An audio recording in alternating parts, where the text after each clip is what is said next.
Grabe naman to mga idols. Meron pala tayong mas mapormang Aerox SP dito sa Yamaha Motor Show 2025.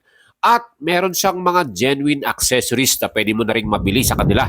Mga idols, tingnan natin lahat tong mga accessories na to at alamin natin ang presyuhan. Aba, siguradong mas magiging formado pa ang iyong bagong Aerox pag nilagay mo lahat to. Una na dyan, yung pinaka-front fender niya mga idols, carbon Lodi. Ang sabi sa atin ng Yamaha, ito po ay pure carbon ha. At ang front fender na yan ay merong estimated price, 7,000 plus mga idol. At para naman sa ating mas formadong front face, meron na tayong winglet na meron namang estimated price na 5,000 plus. Ito rin, meron din tayong makukuhang screen visor.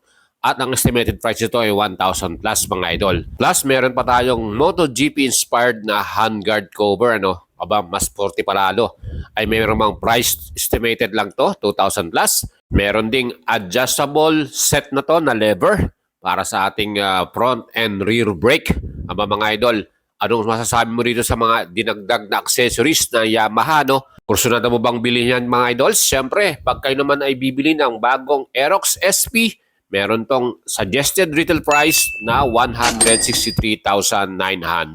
At ito pa, meron din tayong tail tidy na meron mga estimated price 1,500 plus mga idol. Mas maporma na